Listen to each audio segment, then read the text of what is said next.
Our program today is on, and it's a big question, and this question is from our main speaker, Alex Barnard, but is involuntary psychiatric treatment the solution to the intertwined crises of untreated mental illness, homelessness, and addiction? So it's quite a mouthful, and this is a very complicated topic.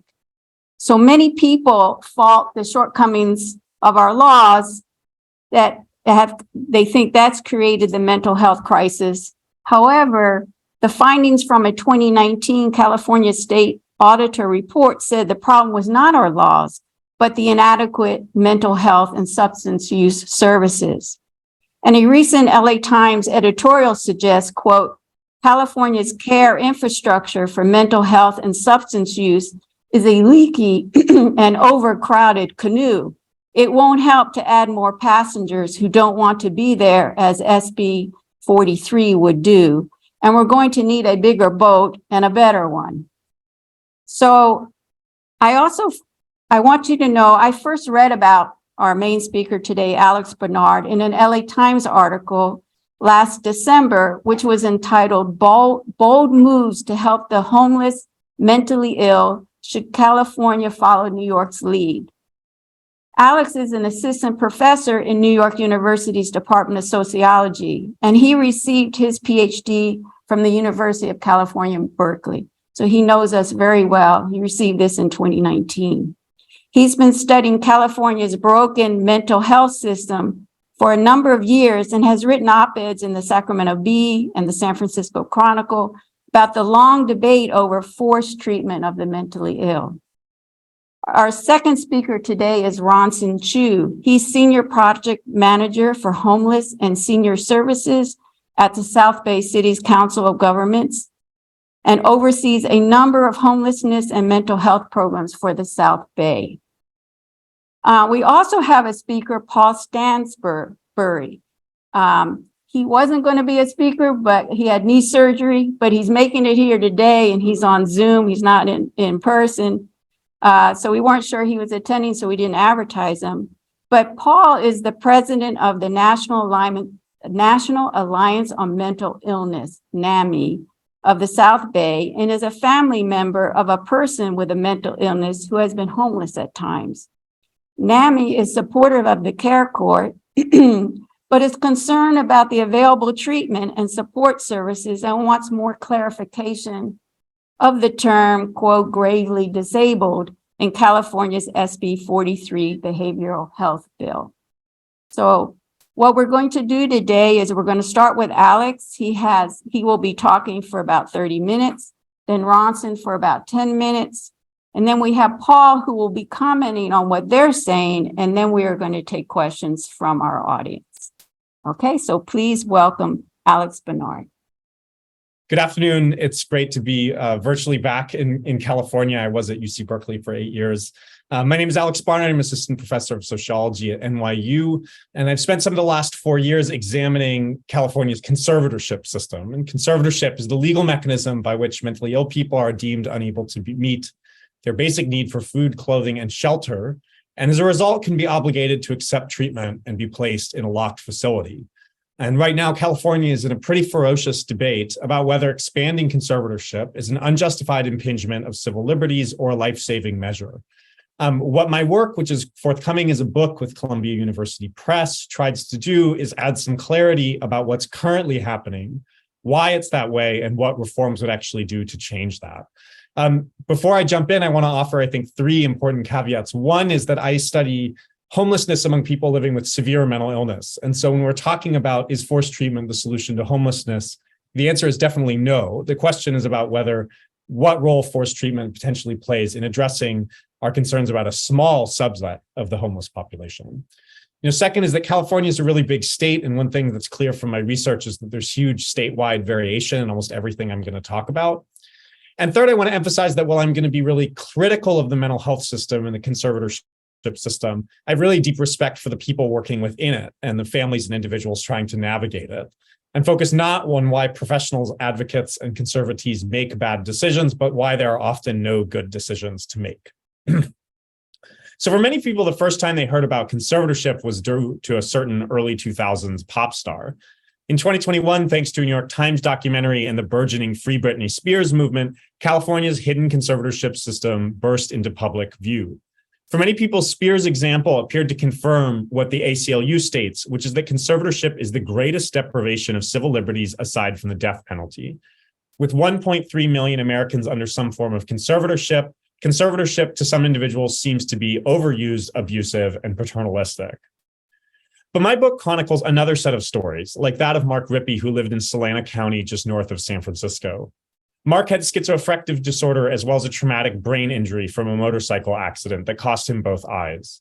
At 59 years old, he had been almost constantly homeless since 2007, and during that time racked up 100 arrests for illegal camping and vagrancy. He frequently pushed his shopping cart into traffic where he was hit with near fatal consequences twice. He was kept alive by his two sisters who tried numerous times to get him conserved, only to have the county tell him he didn't meet California's strict conservatorship criteria. And in 2022, he decided not to get medical care for an extremely treatable infection, and he died on the streets like thousands of Californians. It's cases like these that have led the Governor Newsom to declare that California's conservatorship laws have sentenced people like Mark Rippey to death. So who is right? Are conservatorships too hard to get, or are they, an easy and overused intervention? And my somewhat paradoxical answer is that they're both. And what I want to show you today and try and argue is that because of a decades-long failure of government leadership, oversight, and coordination, the conservatorship in California produces both frequent, ineffective, coercive interventions and abandonment, abuse, and death among the most vulnerable. So this is very ambitious for a 30-minute talk, and so we're going to speed through a lot of sort of complex things, and we'll see. Hopefully I've timed it, so we'll get there. But my talk's going to move kind of three parts. The first is going to be how did we get here? So what is actually the source of what seems to be this really kind of ever-increasing crisis on the streets that you all see every day. The second part that's going to be kind of the main part of this presentation is how does the involuntary treatment system actually work currently? How do people wind up conserved? Why do people that some individuals think could use conservatorship not wind up conserved? And then the last part is going to be what can we do? And so I'm going to look at three different proposals ending on SP 43, which kind of was just referenced here, which is a debate that's before the legislature right now. It's going to be up for a vote quite soon. And ask about, what is the potential for those reforms? What are the limits of those reforms? And I'm going to close by offering some of my own kind of guiding principles. So start with the part one, which is how did we get here? So some of you have perhaps in some context seen a graph like this. It shows the decline in the number of state-operated hospital beds in California since the 1950s. And it shows how the bottom yellow line shows how of the remaining state hospital beds in California, how many of them are now taken up by people sent from the criminal justice system. State hospitals in the United States once housed 500,000 Americans, and there were 35,000 people interned in state hospitals at their height in the 1950s in California. It's important to recognize that conditions for many people were absolutely terrible. So, for example, a 1963 inquiry at Fairview Hospital found patients shackled naked for days at a time and in isolation rooms. But what I want to argue and what I call in my work this idea of abdicating authority is it's not just that the state over time has reduced the number of beds that it operates in hospitals. It's that more broadly, the state has disinvested over time from the mental health system. And I'm going to give you kind of a brief timeline to point to some of the key moments of that. So in 1955, the Short-Doyle Act promised a state match for county-funded mental health programs. So, the state would put up 50% of local community-based programs. But these programs were always optional, and counties varied enormously about whether they actually put those programs into place. In 1967, the Lanterman-Petrus Short Act, which is sometimes referred to as the Magna Carta for the mentally ill, is an incredibly influential piece of legislation that was, copied around the US and even worldwide, created new protections against involuntary hospitalizations. And that's the law that we're actually talking about reforming today. It also upped the state's contribution for paying for local county programs to 90%, but again, left it optional whether counties would actually provide services to the people leaving state hospitals.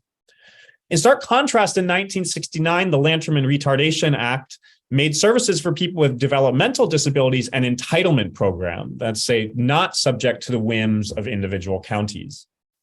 In the 1970s, it became clear that local programs run by the counties were not actually providing for the most severely mentally ill people who had been in state hospitals. Instead, those individuals were being diverted into private, for-profit board and care and nursing homes, often with quite poor conditions. Now, this is a Democratic event, so I can probably share that I really despise Ronald Reagan, but he's not the only person who has gutted mental health system, the mental health spending in California. So in the 1980s, Governor Deukmejian cut 1/3 of state funds. In 1991, in the face of another budget crisis, the state implemented a program called Realignment, which gave full responsibilities to counties for public mental health care and said they should provide services only to the extent resources are available. I'm going to sort of try and skip over this, a lot of information, but in 2012, the State Department of Mental Health, so the state oversight agency that actually had some role in regulating and monitoring conservatorships, it actually closed the Department of Mental Health and it rolled into the broader Department of Healthcare Services. And the office responsible for overseeing involuntary treatment was closed with it. Now, this is a very quick overview, but there's a general pattern here, which is that the public system in California providing for the most severely ill has been steadily delegated to private and county entities, and limited regulation has given actors within it a huge amount of discretion about deciding whether and who to serve. But all this doesn't explain sort of why we're in this mess right now. And I want to suggest there's a couple of different factors. So one is what I just showed you, which is the cumulated effects of an underinvested mental health system that is sort of building up over time. But I want to focus on some other factors. So one is, I just showed you a graph that showed what we, generally refer to as deinstitutionalization. So the closure of these massive mental hospitals that were run by the state. However, initially, most of the people leaving state institutions were not actually unhoused. Instead, many went into, as I just said, subacute facilities like nursing homes, board and care homes. And of course, starting in the 1990s, many of them wound up in prisons and jails. Now, acute care, private acute care hospitals also expanded in the 1980s. One thing that you're seeing today, however, is the consequence of a second wave of deinstitutionalization. Now, we lack good statewide data, but you can see here that many of the options to care for people with severe mental illness in a place like San Francisco have shriveled in the last decade. So you see a 50% decline in acute psychiatric beds due to the Great Recession, 29% decline in nursing home beds, and a 37% decline in board and care homes.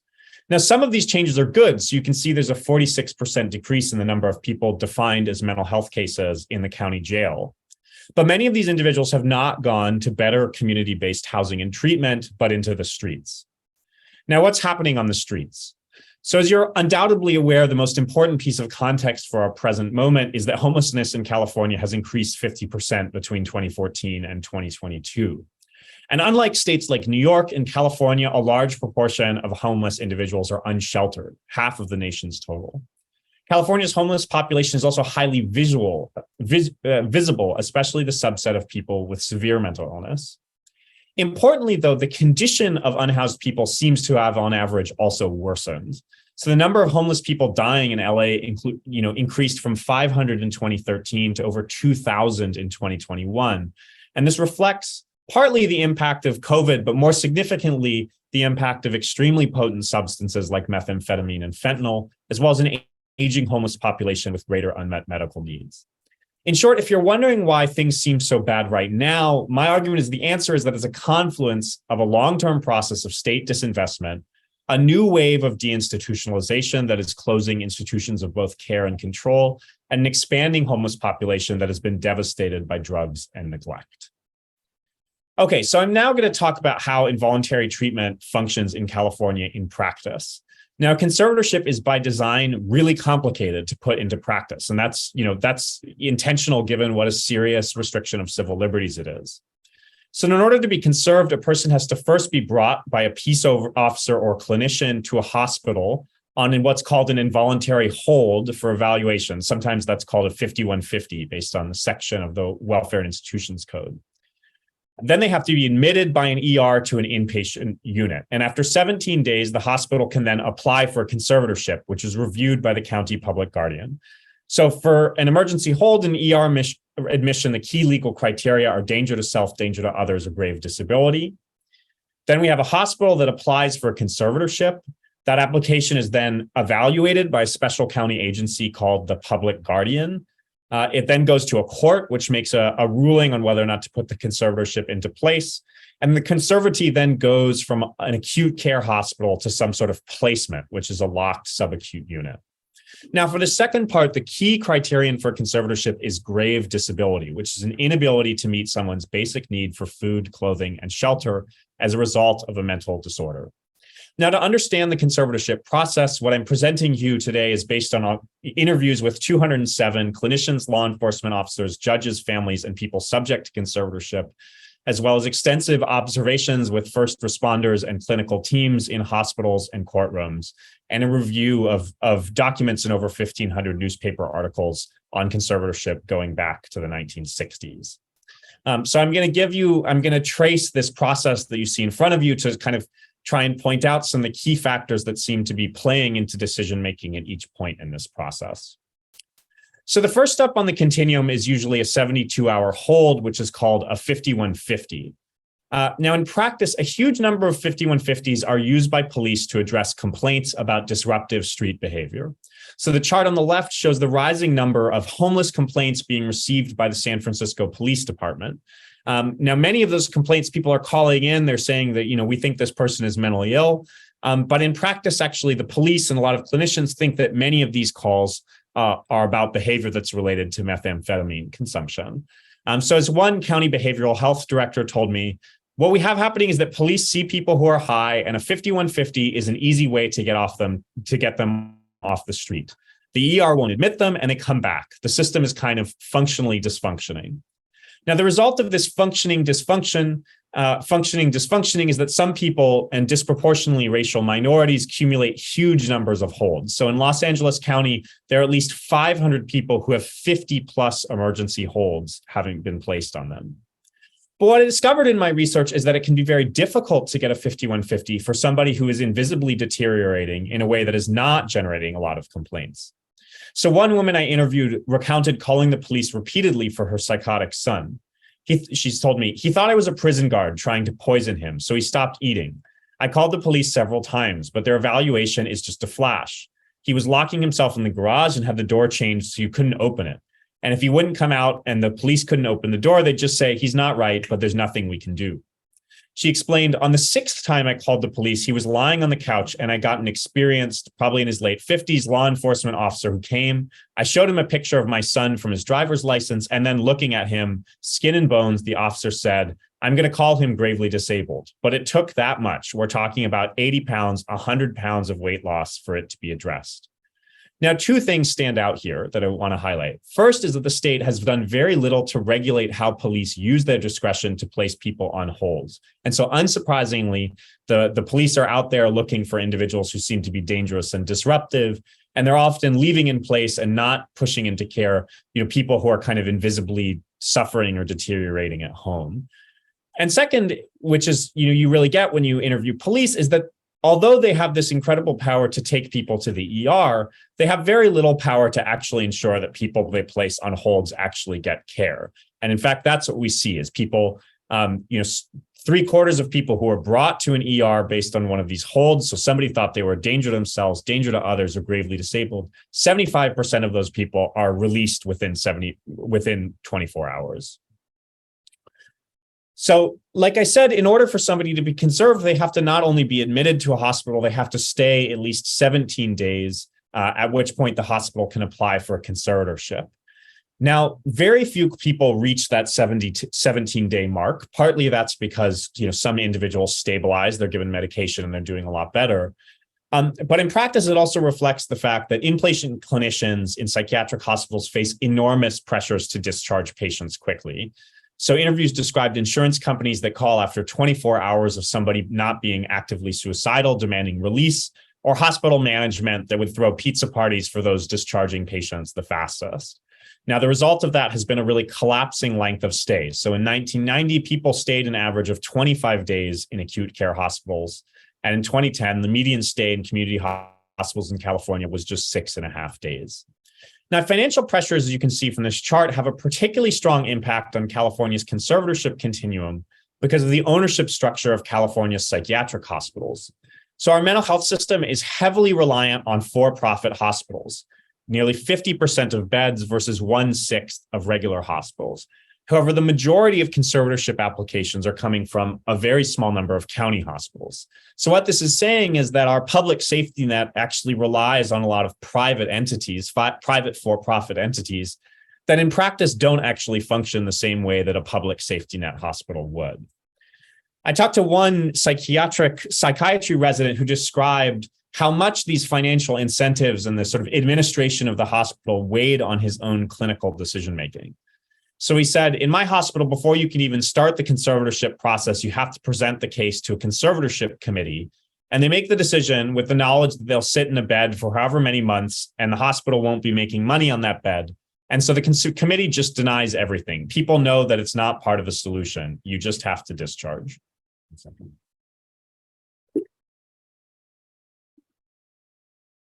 So once an individual is referred for a conservatorship, that referral is investigated by a county public guardian. Now, public guardians are the only mandatory county social service agency with no dedicated state resources. And numerous proposals to reform grave disability to conserve more people in recent years have come with no new resources for conservators attached. Now, there's huge variation in the number of people conserved, from 7 per 10,000 in San Francisco to 2.3 in LA and less than 1 in San Diego. I think this is pretty obviously not a reflection of need. Instead, it shows that counties have resourced public guardians differently, and that rather than the legal definition of grave disability, it's that level of resourcing that shapes how many people wind up being conserved. Still, there are patterns in how public guardians make decisions. And one of that is that, as is typical in the US welfare state, the state is only willing to step in once all other options, such as the family or people themselves, are exhausted. And so often public guardians that are receiving these referrals are declining responsibility for them by claiming, sometimes what you hear is this narrative that people are successfully homeless. So here's a public guardian who told me, we have clients who are homeless by choice. You or I might not feel that's good for them, medical health wise or mental health wise, but it's their choice. And if they can articulate that and say, I go to the soup kitchen, I go to Goodwill, I have Social Security, I use that income to buy those clothes, and I have a sleeping bag, that's what I want. Well, the doctor may not feel that's appropriate, but if they're able to articulate that, we may reject that referral.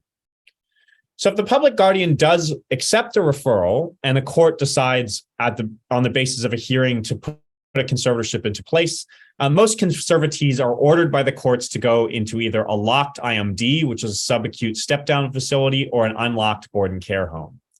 However, rising costs for operation and greater state reimbursement for other populations like the elderly or people with developmental disabilities have encouraged many providers to shut down or to shift away from taking people with severe mental illness. And as a result, in a context of increasing scarcity, providers are able to place their own preferences, such as not taking people with substance use issues or serious medical problems. So in many places in California, you have people who have been placed on a conservatorship. A court has ordered them into some sort of long-term care facility. But because they have past violent behavior, or because they have substance use issues or medical needs, there's actually no facility that's going to take them. And because the system is so heavily privatized, often, in the end of the day, the facilities sort of decide who they want to take. Moreover, because the system in California is so fragmented between counties, California's counties actually compete with each other for contracts to give them access to these scarce beds. So one public guardian told me, we tried to get a contract with an IMD. It has a real recovery model. They care about their clients. We got my boss, the head of the Department of Health and Human Services, to take a tour, but we didn't get it because we don't pay as much as other counties. We lost 6 beds in the last year, and it was very clear that this was because a larger county paid more. We are completely at the mercy of the operators. So the state has done kind of shockingly almost nothing to regulate this competition, even though it means that many conservatees are scattered across the state, even if there are facilities in their home county. So again, I sort of sped through this, but I want to sort of quickly give a summary of some of the things I've just told you about how the conservatorship process operates. So first step is this 5150 hold.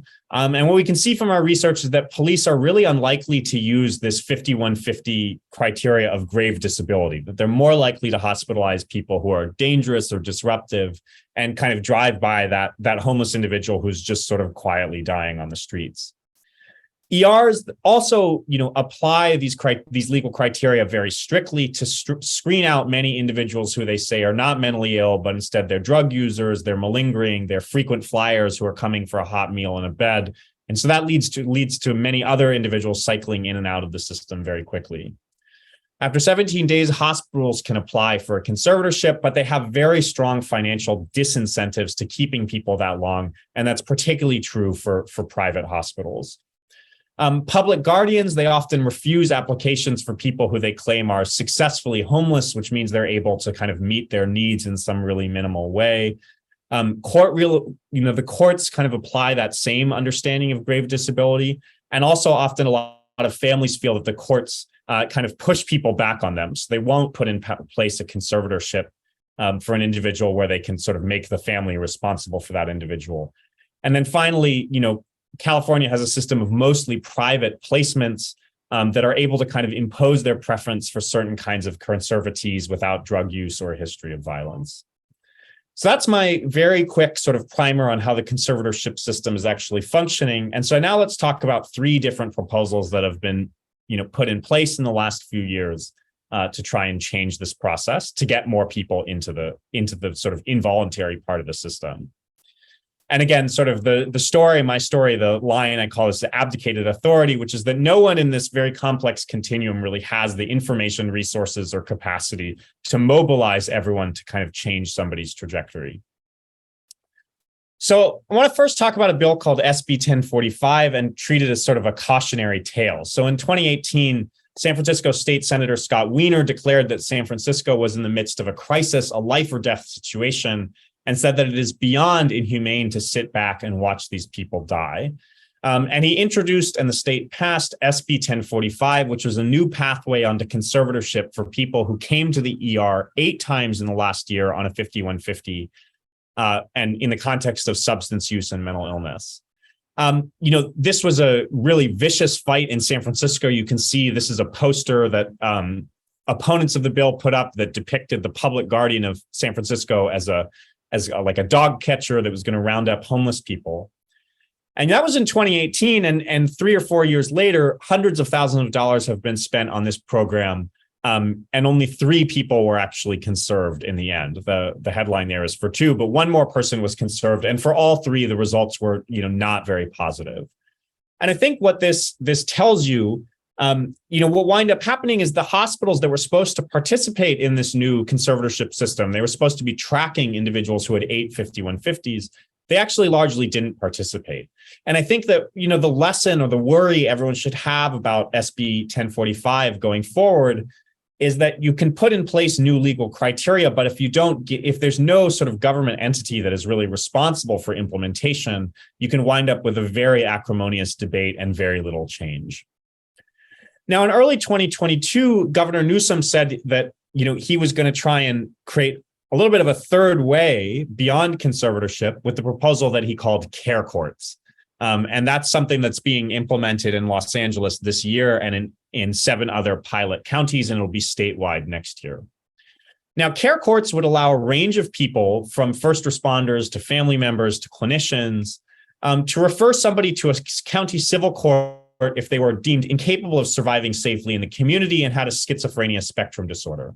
Now, counties, the sort of program was aiming to serve an estimated 7,000 to 12,000 people in the state, and people involved in care courts would have a housing and care plan, and they would be obligated to take medication. Now, on one hand, there's some really interesting parts of this proposal. One is what the governor called double accountability, which is the court mandates individuals to accept services, but also mandates counties to provide those services with the threat of a $1,000 a day fine for not providing the court-ordered services in the care plan. Second interesting piece of it, and I think is really important, is that it ensures persistent outreach over the whole period of a court order. So currently, a lot of times, voluntary mental health services, they'll go reach out to a homeless individual. The person says no, and that might be the end of it. And individuals in care courts would receive kind of persistent offers of services over the course of a year.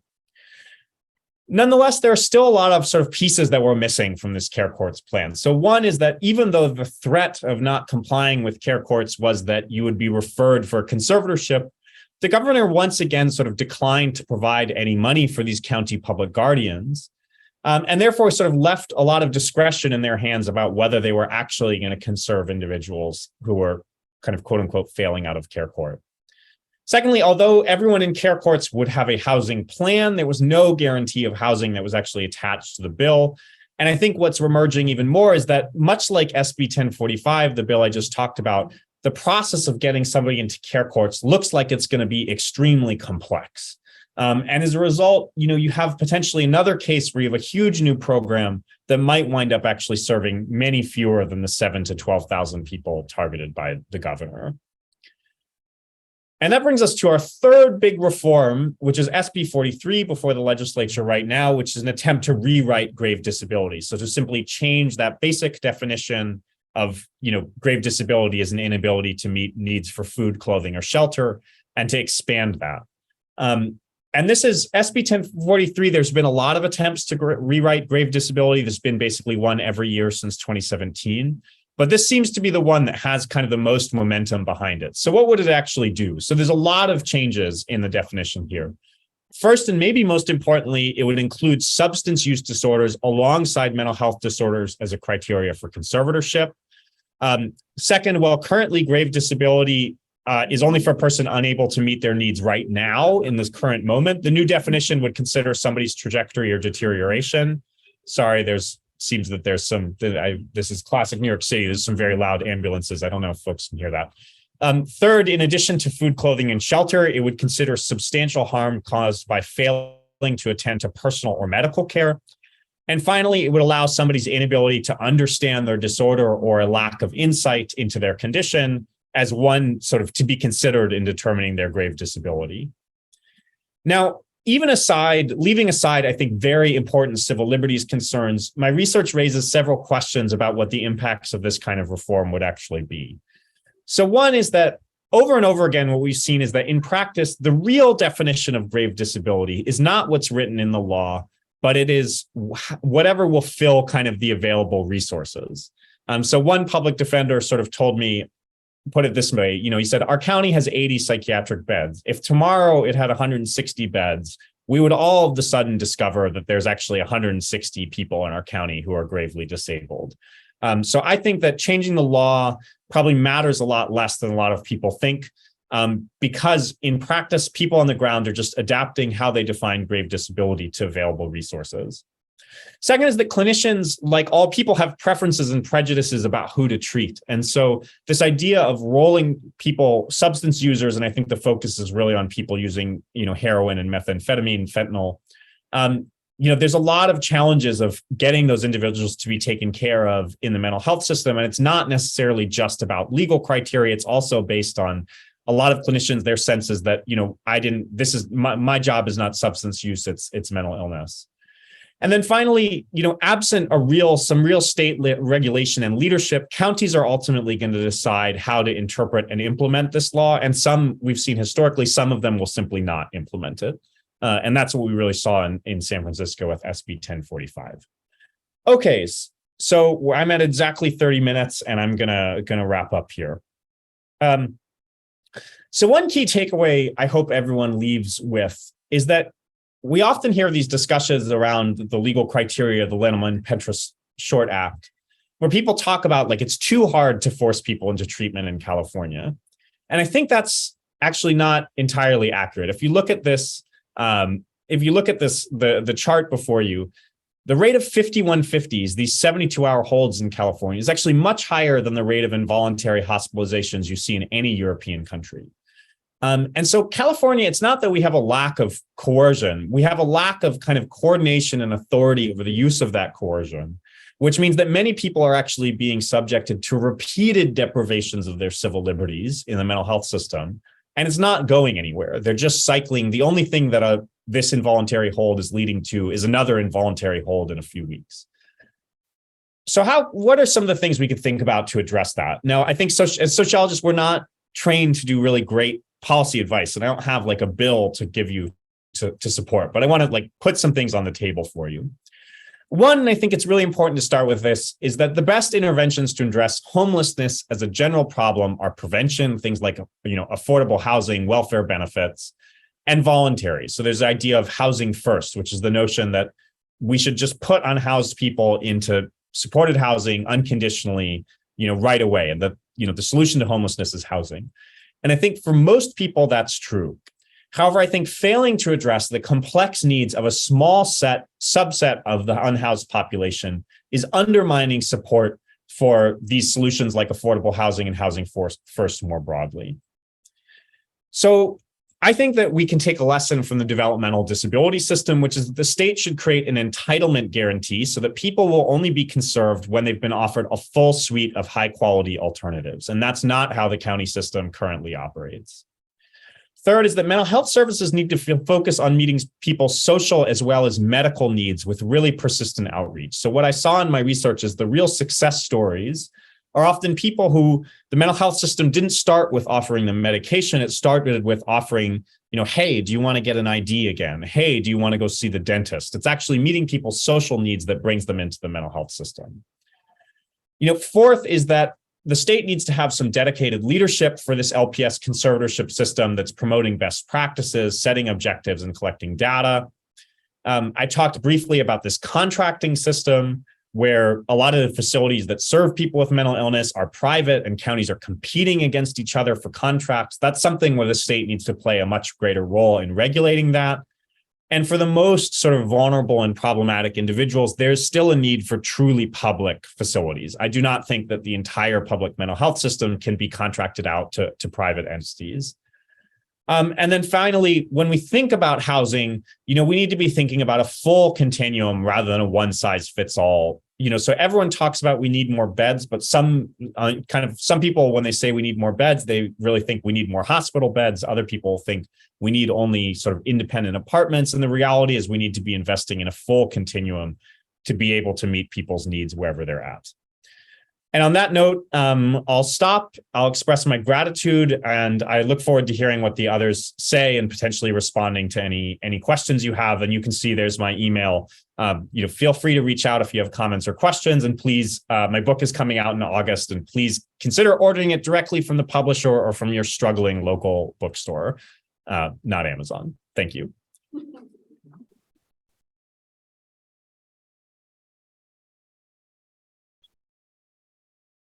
Thank you, Alex, for that. My name is Ronson Chen with the South Bay Cities Council of Governments, and let me share my screen. That was very, very informative, Alex. I actually learned quite a lot about the conservatorship system from that presentation. I'm going to go about this from a different angle. First, how many of you guys know what the South Bay Cities Council of Government is? Okay, so just not too many of you, but we are a very important organization in your community. We're actually made up of actually all the peninsula cities, and we stretch as far north as Inglewood. To the north, we got Carson and CD 15 of Los Angeles to the east, and all the beach cities. And the reason why we exist is the cities have decided, a long time ago that there's certain issues that they can't, address by themselves, like transportation. Our roads are all interconnected beyond our city boundaries. And so we work on transportation issues. We're developing a local travel network for slow speed vehicles, as an example. We do a lot of environmental services for our cities. Like we have a rain barrel program, which we give away free rain barrels for our neighbors. We do regional planning and advocacy, and we actually also invest in technology in our communities. We have a fiber network that we put in the entire South Bay. And of course, homeless services is one thing that is a regional issue. And I'm in charge of the homeless services of operations of what we do. And I coordinate the homeless response with our county partners in our cities as well. So that's a little bit of what we do at the South Bay Cities Council of Governments. Let's see.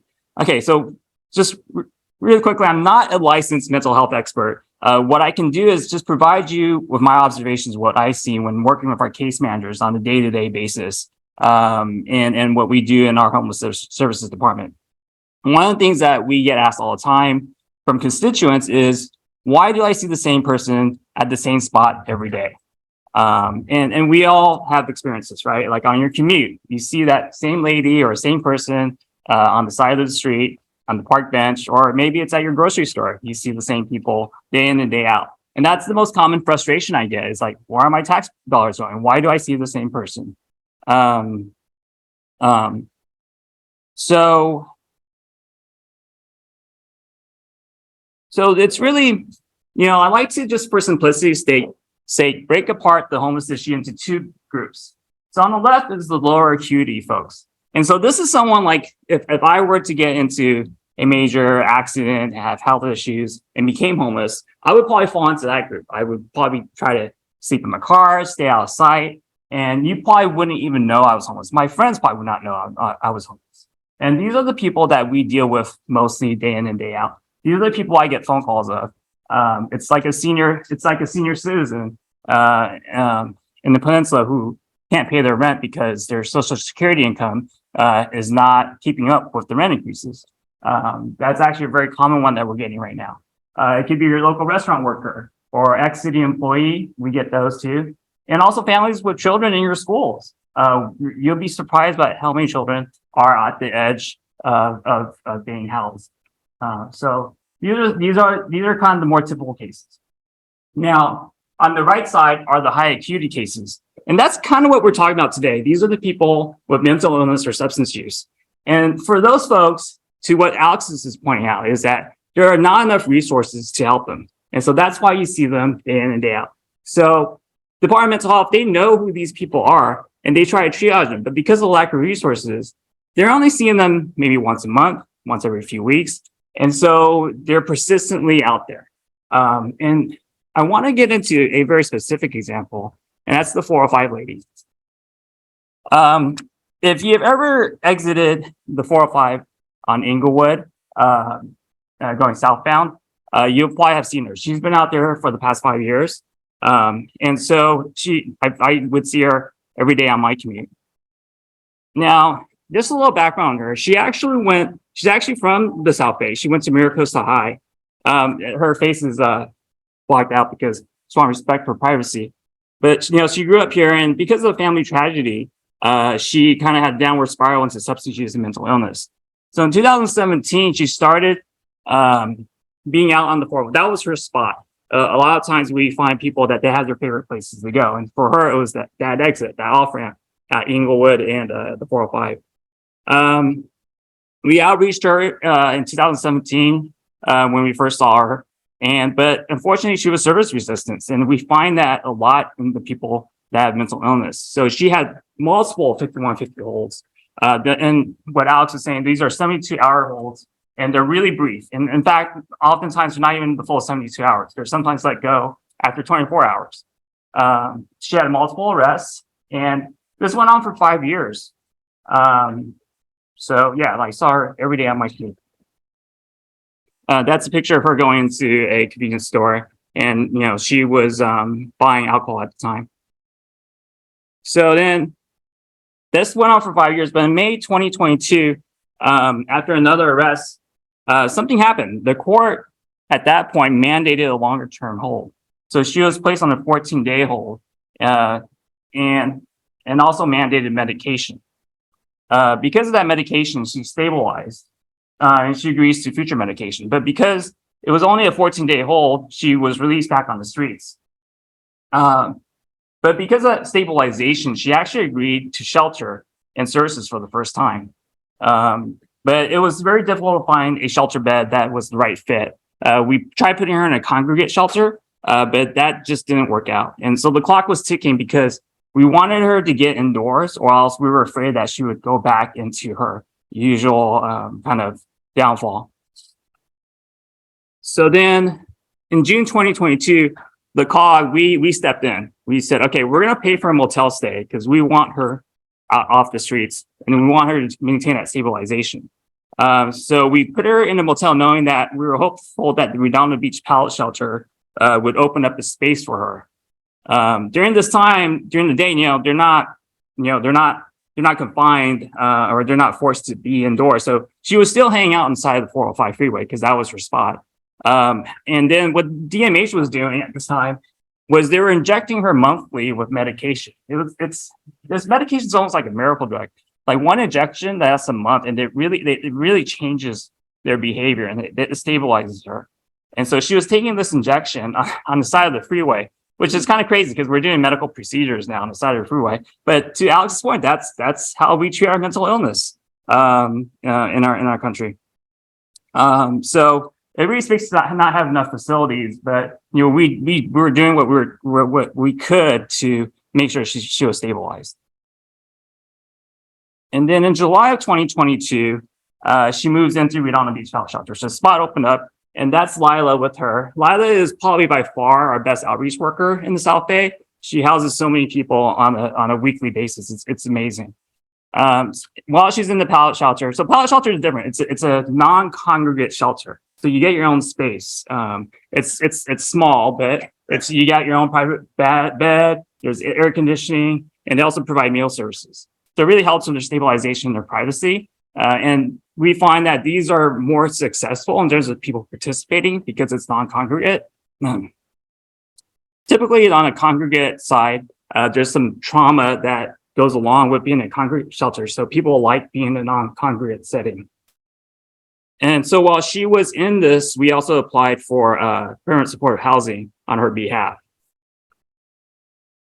And so in September, she was accepted to West Athens. This is a new community being built by a nonprofit developer. It's in West Athens, and West Athens is on Western and 105 across from Southwest College. There's 54 units. So she was accepted there. We were really excited. And then in November, she moved in. And that's her. We gave her a welcome kit, with paper towels, just some basic essentials. And so finally, after 5 years, she's finally permanently housed. So we paid for the security deposit, and Section 8 project-based vouchers is paying for the rent. And then she's also currently getting wraparound services from DMH.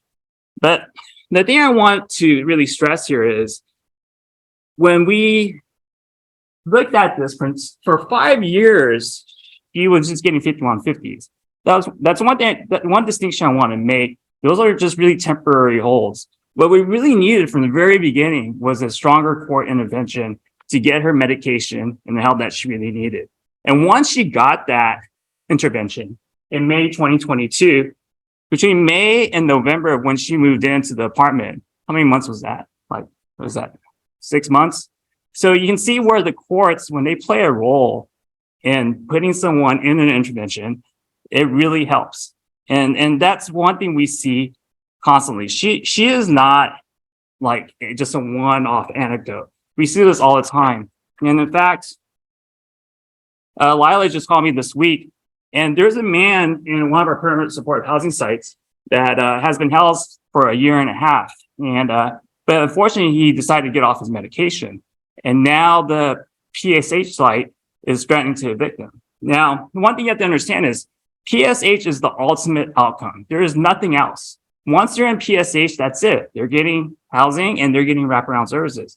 So if they can't make it in PSH, they're just going to go back out to the streets.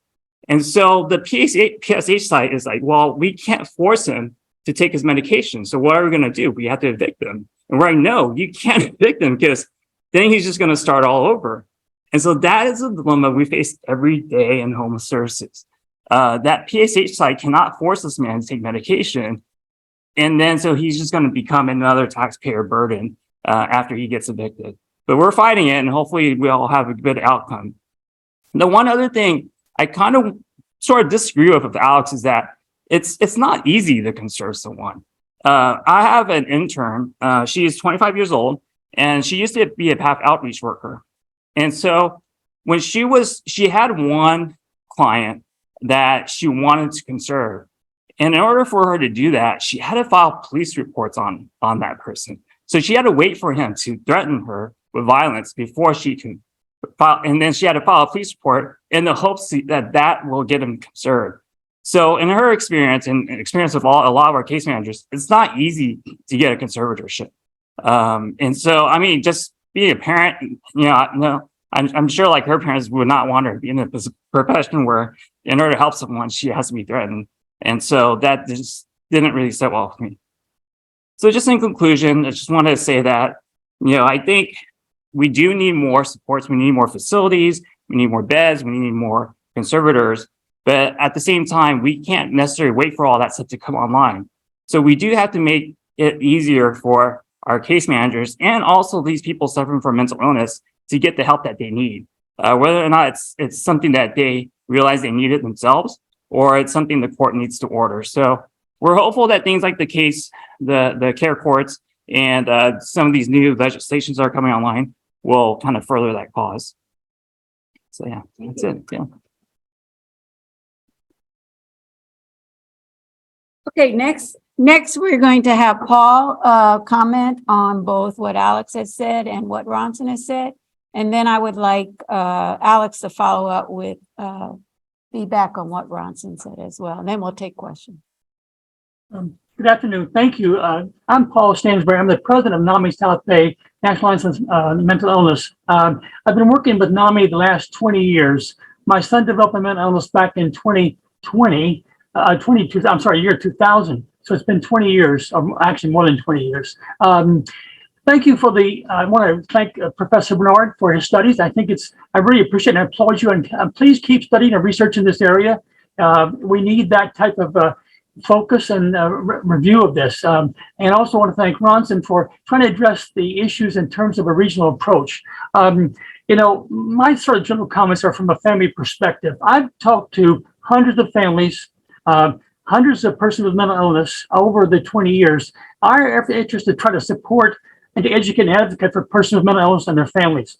And I hear our stories all the time of families being desperate to deal with their loved one who has acting bizarre behavior, maybe the first time, or maybe it's for the 15th time or whatever it is, and they're trying to get help and so forth with that.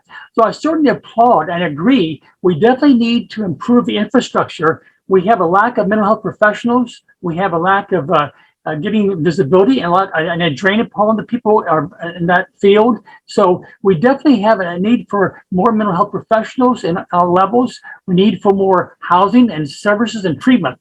So there's definitely a need with that. However, we do want to try to make sure we deal with and get the tools to the families and to the people that they need to have in the process with that. So I don't like the word coercion in terms of involuntary treatment, but it is a term that's used because, like with my son, oftentimes there is denial. As the example that Ronson used, there's resistance to treatment or the process with that. So in those cases, there's a need sometimes to make sure we have the tools in place. We don't want the tools to be used all the time. Now we're talking about a segment of the mental health system, or I should say, a lack of a system. There's a whole bunch of things that I think should be happening before we get to this point. We need to have better mental health care in both the private and the public system. We have a whole bunch of issues that we have to address before we get to this point of the homelessness or the person in the home with the mental illness process with that. But if we're at that point where we are not getting the help they need, or they're in denial, or they don't know what they're doing in the process with that, well, there is a need for something where we can get some involuntary treatment with that process with that. Yes, in a case in the South Bay, we do have multiple jurisdictions and sometimes an issue. We are fortunate that we are seeing in the South Bay more mental health evaluation teams, where there's a law enforcement officer and mental health professionals. We're seeing more homeless outreach teams, and they are basically, my understanding of their approach, and what I've seen is they're trying to work with the person, they're trying to establish a relationship. Involuntary is one of the last options. It's not the first option. They try to get a relationship first because they know that works better. So, but in some cases, whether it be the homeless person or the person at the home who's resisting treatment, sometimes the 5150 is a way to try and get help. And we are trying to make sure that the families are educated to use that appropriately. But in terms of the SB 43, clarification of that term is important. It has been problematic. Police, for a variety of reasons, have been reluctant to use it. One, because not only just the services, it also is a major part of their time. If they 5150 somebody, that's maybe their whole day taken them to the hospital with that. And in the South Bay, we really only have a few hospitals. We only have Del Amo, which is a private hospital. We have Harvard UCLA, which is the private hospital, which takes all of the region. And we have the Providence Little Company of Mary. The other hospitals don't have psych wards. And if they go there, they're going to have to be transferred out in the process of that. So we have some infrastructure problems in the South Bay with that in terms of the number of beds. I'm sorry, Torrance Memorial closed their psych ward some years ago with that. So in trying to address the infrastructure problem, it is important to get more psych beds. But as the professor said, not just hospital beds, we need more housing. And we have the problem of NIMBYism in the South Bay.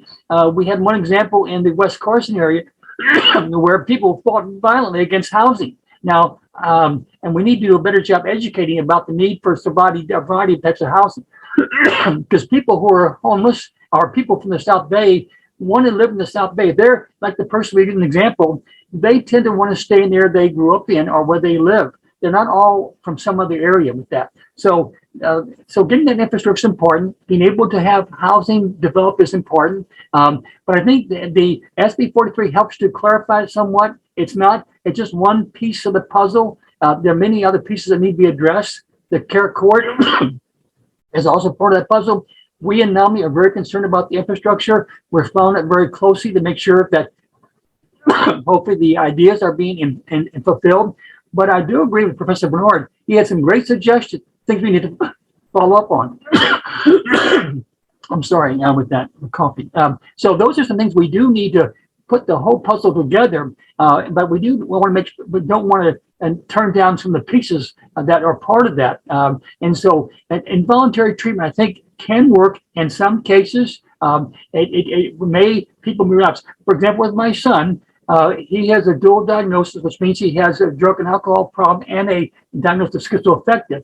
He can do well if he can stay clean and sober and takes the medications and gets the treatment. If there's a relapse, then there's some way we need to get him back on track in the process with that. So, but we want to give people help before what they call before stage 4. And so if we can do that, I think sometimes involuntary treatment is a good tool in the toolbox. It is not the only tool we want to use in the process with that. So those are my thoughts or comments.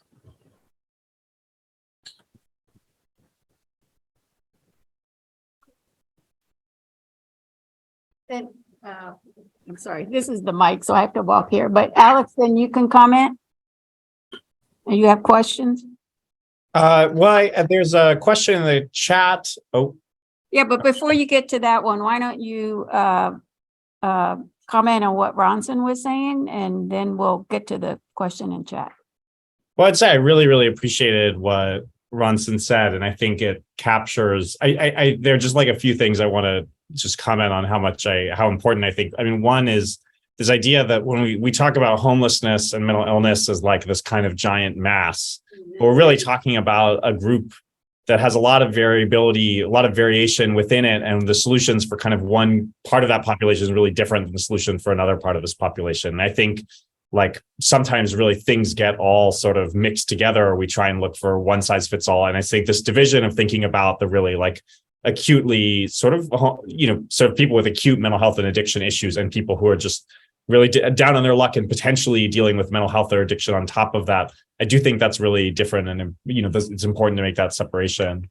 I think I should clarify, like I sort of closed with that, showing that chart about rates of involuntary treatment. And I think what's really notable about California is that we have very high rates of short involuntary treatment, like these kind of 5150s, and very low rates of things like conservatorships. And I actually think probably California would be better off with fewer but more effective episodes of involuntary treatment. And that might mean putting the infrastructure in place that when we do a 5150, when we force somebody to go to the ER, when we force them into the hospital, we really back that up with the services that will mean that's the last time we do that. And so I think that conservatorships are very, very hard to get in California. I wouldn't say at all that it's not so I wanted to sort of clarify that. And then I think at the end, you highlighted what I think is really like a big challenge, is that we think of permanent supported housing of, oh, it's permanent and they're housed, so like the issue is over. But actually, again, like there's a risk of that being the one size fits all solution that doesn't have enough supports for some individuals. So some of the more structured options, things like board and care homes, which are more collective living environments with full-time staff, like those are closing really radically. And often I think the opponents of forced treatment say, oh, everyone, like we should just give everyone housing. And I think most people, that is the right solution, but there is a subset of people In San Francisco, there's a huge issue of overdose deaths in supported housing. And sadly, some of those individuals probably would not have died if they were on the street because somebody would have seen their overdose, right? So, there is a real issue around, that supported housing can't be sort of the, it can't be the one size fits all solution. Paul, I think that families have such an incredible expertise in this and, really need to be heard in the policymaking process. And I think it's true that I think people's experience is that grave disability criteria is defined really, really strictly. And you're hearing all the time, oh, we can't help your son, we can't help your daughter because they don't meet criteria. They don't meet criteria. And I think that is partly true, but I think that's also partly a cop-out. And I think that's an excuse that a lot of people in the system use to cover for the fact that there aren't resources. And so I'm very, in some ways, I can see the important why there's value in things like SB 43. And I think it sounds like, I think most people get that it's not enough on its own. But I think that these criteria are not really defined by the legislature. I think they're defined by realities on the ground, and people kind of adapting to those realities. So I guess I'll stop there. I do see that there are some questions, but I don't want to take up too much time. So you can tell him he can comment on the. Oh, yeah. So Alex or Paul, there's a question in the chat. One, what are the differences in conservatorship processes and addressing mental health issues between Europe, Canada versus California? And are their outcomes better than California? That's the first question. If you want to take that. Well, quickly, I just want to say that it's actually each county, it's a little different in each county in California. Each county establishes its own process. And so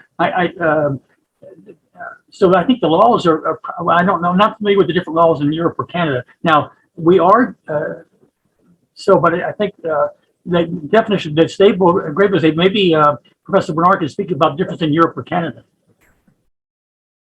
Yeah, so my dissertation was actually comparing the public mental health system in the US and France. So I can a little bit speak to what some of these European systems look like.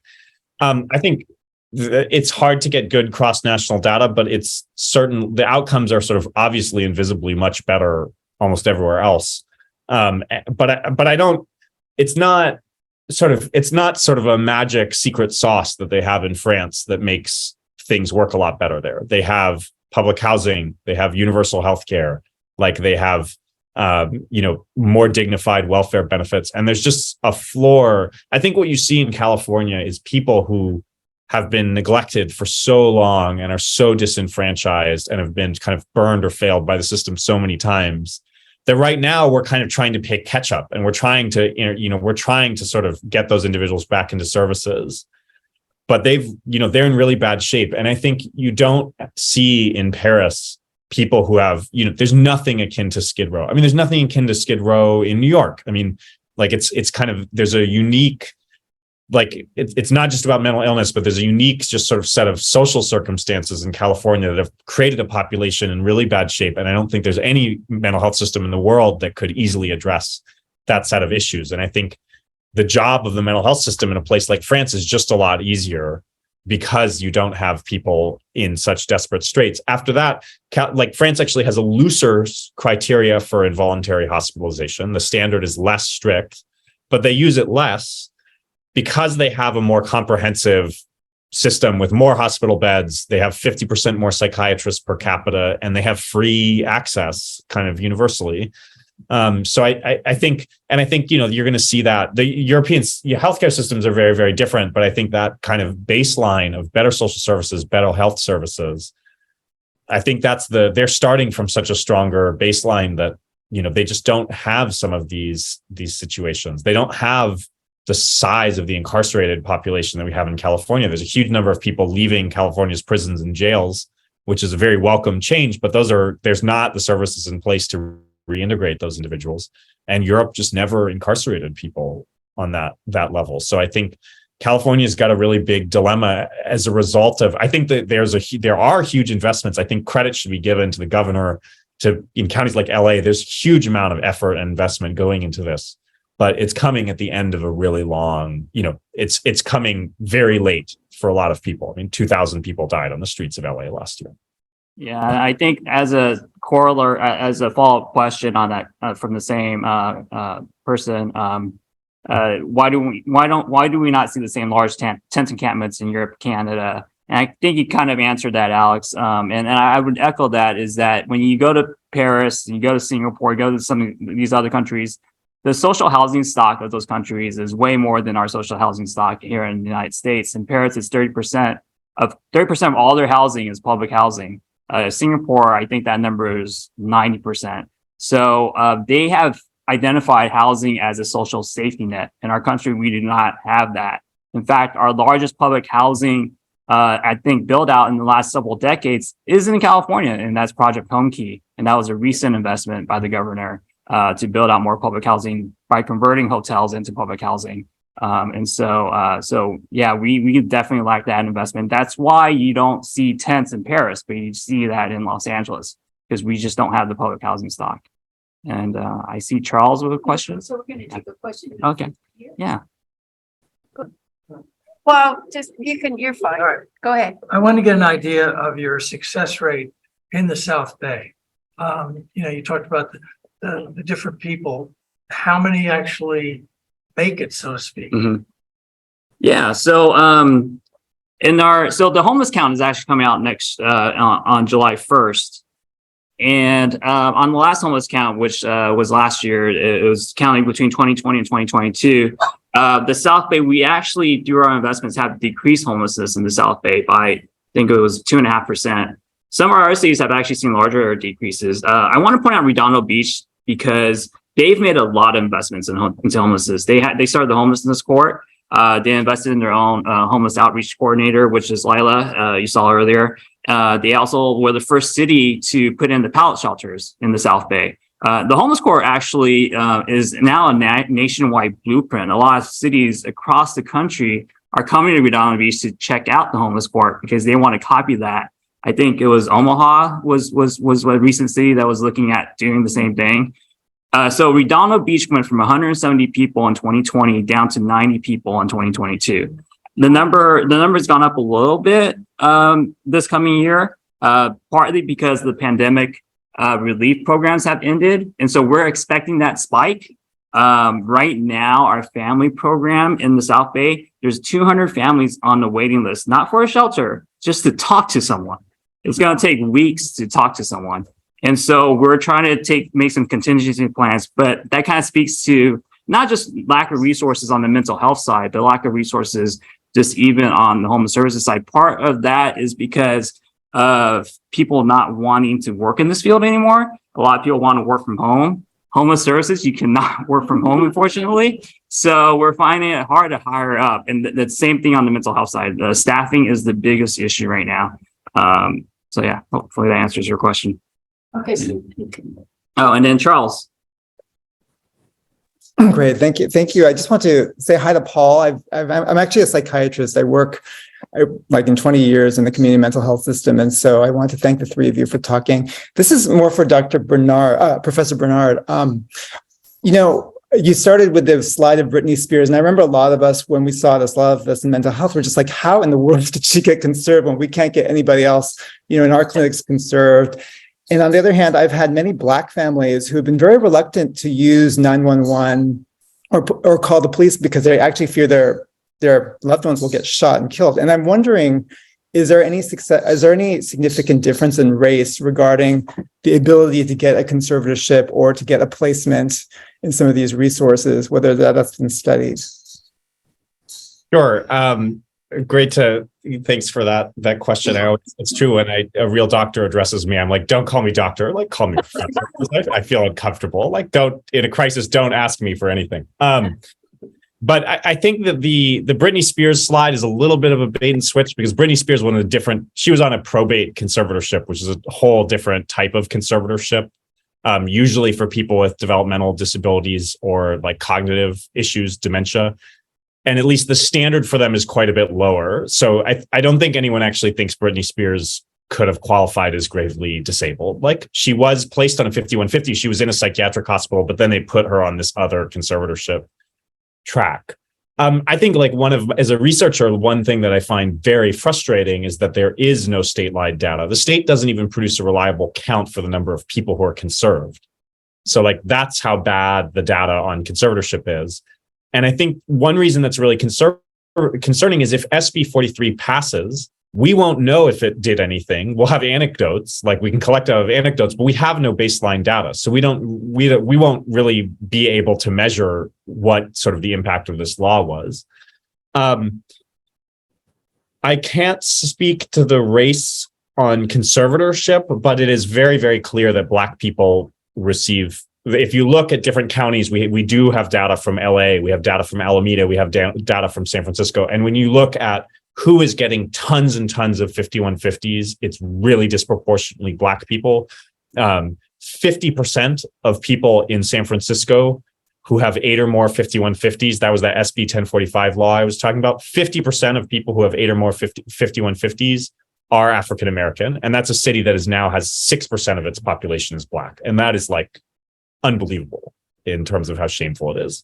So I think that that's also one of the kind of areas where we need to really tread carefully around this forced treatment issue, is that, historically, Black people, anytime we have the state engaging in any kind of coercive intervention, it, tends to seem like Black people get the worst version of it. So I think that's a really important bit of context but that's a long-winded way of saying I don't know about racial disparities in who is conserved, but we know at the front end of the system, Black people are winding up pretty disproportionately 5150. Yeah, we see the same thing in the South Bay.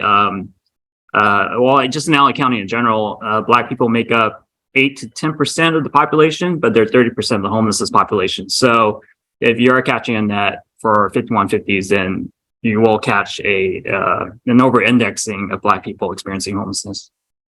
Do I have to come up there? Yeah, it would be helpful because the people on Zoom can't hear you.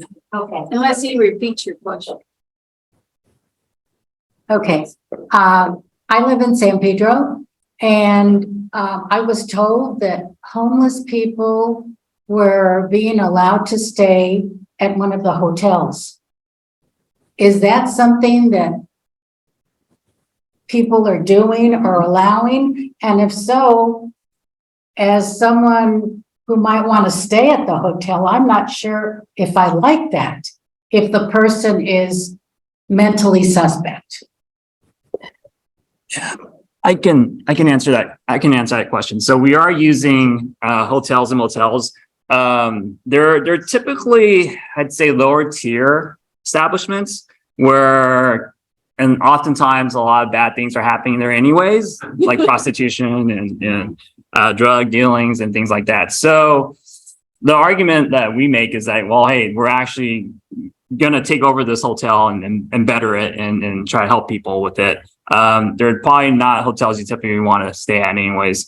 In San Pedro, there was I believe it was the Best Western. We recently converted using Project Homekey to a permanent supportive housing site for veterans. And so we got, I think, what was the number? 50 or so veterans off the streets. So this hotel conversion thing was a great idea by our governor, and a lot of places are trying to follow suit on that as well. The one thing the government did do in Project Homekey that's upset a lot of cities, though, is that he made it. He took local control out of it, and that's why that program was so successful, because the government bypassed a lot of city councils and are able to stand up these hotels as housing because of that local control measure. New York tried to do Homekey. They couldn't do it without that. And so New York, I think to this day, has built 0 permanent supportive housing sites through hotels. So that was the key trick that happened. And Homekey has built tens of thousands of units just through that measure. Yeah. You might want to ask Paul. Oh, yeah. Yeah. Sorry. Paul, Alex, if you want to just jump in if feel free to jump in anytime. Yeah, I mean, you seem like really the expert on that kind of question. I mean, but I do think if we want to end homelessness, homeless people have to go somewhere, right? And housing has to be built somewhere. I mean, my dad grew up in Marin County. I lived in Berkeley. These are all like sort of not dense places.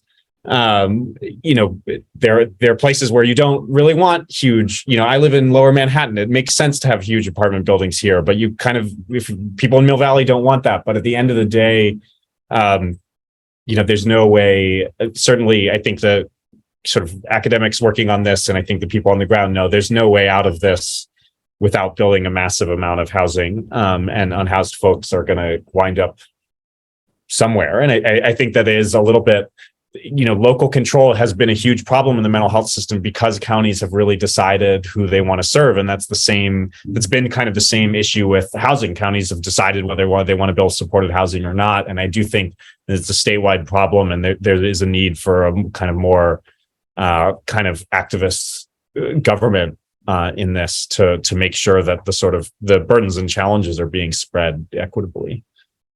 I did want to make sure, you know, I know people know, but I just want to emphasize a second. You know, not all homeless are mentally ill. A significant portion have a mental illness or they have a substance abuse issue, but not all are mentally ill and process with that. And so I think going back to the point is we need a variety of tools and have solutions. There's no one solution that fits all situations. And we need to be aware that it would be a tiny home or a hotel, or sometimes there's some other more elaborate housing, but something that just provide those different options. And we do need supportive services. One of the concerns I think NAMI has is to make sure there is treatment and services available to assist those people when they get the housing. So they have that, and going back to social connection. Also, they have some way to connect them socially. They find some way to engage in their community and process with that.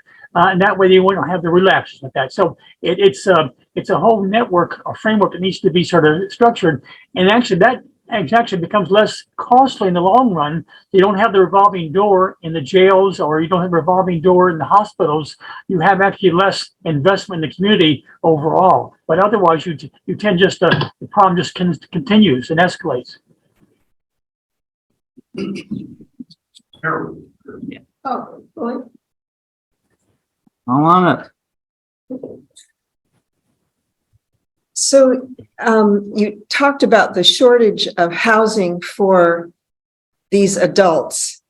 I'm wondering, is there the shortage because a lot of the services have been funneled into housing minors that have developmental delays, and the families aren't able to cope with them?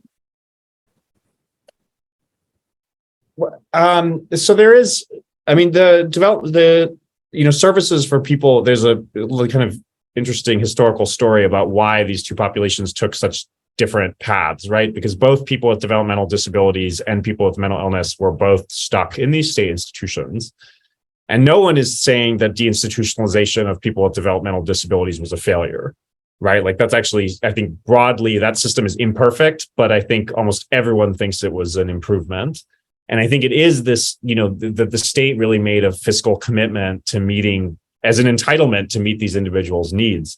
And what I saw in my research is often people who are homeless and being in the mental health system, their kind of ticket out of homelessness sometimes is that they discover a developmental disability and the person gets into that system that has these much better services. So there's some degree to which now some of these facilities like board and care homes are kind of flipping. They're moving their business model from serving people with mental illness to people with developmental disabilities. I've kind of heard some anecdotes of that. I don't think that's a big enough scale. I don't think that's really what's kind of at the root of this. But it is something that's happening. Also, I would like that we in NAMI in LA County, we are supporting the idea of a model similar to developmental disabilities. It is a model in which you have different levels of support or care based upon the level of the need.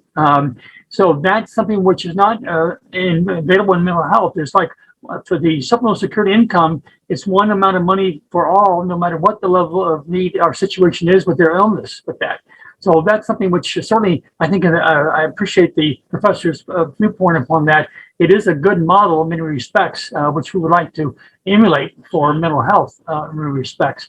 The other thing I was going to mention, in LA County, we did support the development of a boarding care association. The number of boarding cares, as mentioned, has been declining because of the cost of rising costs. They supply food and housing, basically no real services, basically. But with the rising cost and with the cost, they've been able to become sell as apartments. So there've been much more attractive opportunities for them economically than being boarding cares. But we've been trying to develop a association to provide more funding and more services for boarding cares. So they become an attractive model of place to go. Some of them are not the greatest. And in the South Bay, we have very few. If you're a family looking for housing for your loved one, you're going to have a difficult time trying to find them in the South Bay. You're going to go maybe to Long Beach or to downtown LA. There's not many boarding cares in the South Bay in the process with that. So housing is a real challenge for that. So we have some, but we'd like to have a lot more if we could.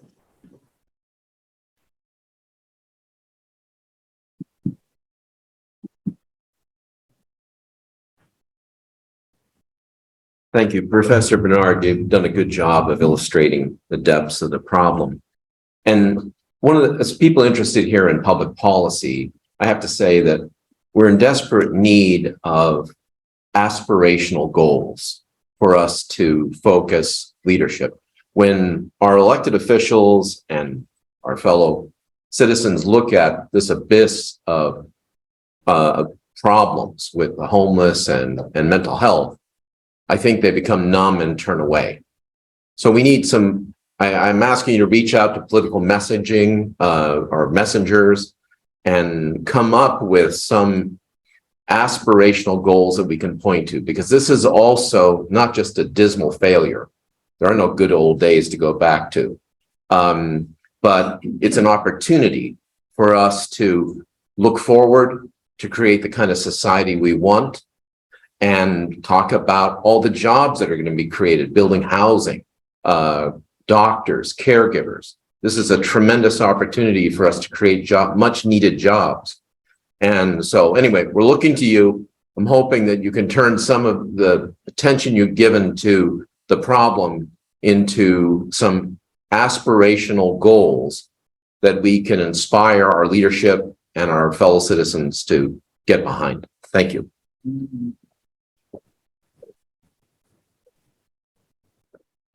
I just want to quickly say, I think in terms of I'm not an expert in messaging, but why not do for mental illness what we did for developmental disabilities, which is create a state entitlement? I think people get the idea of an entitlement. Social Security is an entitlement, right? Like in Europe, healthcare is an entitlement. And I think that to me would be my sort of big, bold pitch, because at the end of the day, the governor is investing a lot in mental illness and homelessness right now, but budgets are going to fluctuate. And a lot of that funding, as I understand, is pretty one time. And counties are really wondering if it's going to keep coming. And so I think now I'm giving a long-winded answer, which again confirms I'm not an expert in messaging. But I think this idea of an entitlement is it's realistic in the sense that it's been done for a whole other population of vulnerable people in the state. Yeah, the only thing I'd say too is from a local perspective, the issue is pretty solvable. I mean, if you look at some of our cities, right, like Redondo Beach, there's 90 people at the last count. That's not a big hill to climb. In the peninsula, we actually just did a homelessness plan for the peninsula. We sponsored a Rancho PV plan. There's only a handful of homeless people here in Rancho PV. A lot of times it's transient activity coming in and out of the communities here. And so what we want to do is just make sure it stays that way, right? What prevention efforts can we do? Some of our other cities, bigger cities like Torrance, I believe the number is 300 people. It's not like the LA County where they're looking at this from there's 70,000 people, that makes that number is hard to wrap your head around. But we talk these smaller numbers, we can really then start focusing on, okay, what do we need to do for these specific 300 people? And I think we can move more mountains that way, to look at it from a smaller problem. Maybe just repeat my question. Okay. How successful are the pallet houses, both in Redondo and in Torrance, in getting people into permanent support housing? Yeah, I mean, Repeat your question. oh, sorry, yeah. So the question was how successful are the pallet shelters at getting people into permanent supportive housing?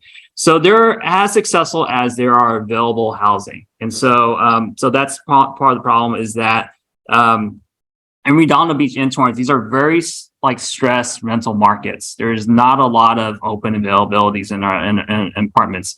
On top of that, the people that are in these pallets cannot pass a credit check. So most landlords require a credit check. And so there's this mismatch. And so what we have to oftentimes rely on is when a permanent supportive housing site is built. And these are permanent supportive housing is nonprofit housing, or it could be Section 8 housing. But these don't come on fast enough. And so, but whenever there is something that opens up, like the West Haven site, we put, dozens of people in there from both the Torrance and the Redondo Beach pallet. There is a few more sites opening up in the fall. Redondo Beach is actually opening a Project Homekey site in the fall. That's 20 units. So once that site opens up, I mean, we can move everyone from the Redondo Beach pallet shelter in there that would qualify. So it's really just the more housing that opens up, the faster we can move people into housing is really the answer. Question? Do you want to come up, or you want me to repeat it?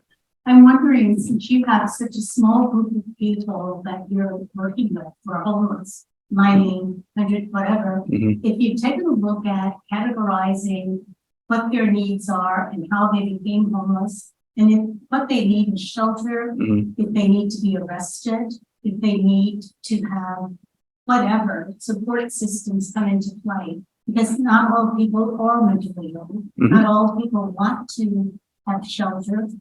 And many people are eligible for funding or some type of support, but refuse to apply for it. So how do you categorize what the needs are with your group of people? But you also mentioned that there are approximately 200 people on a waiting list.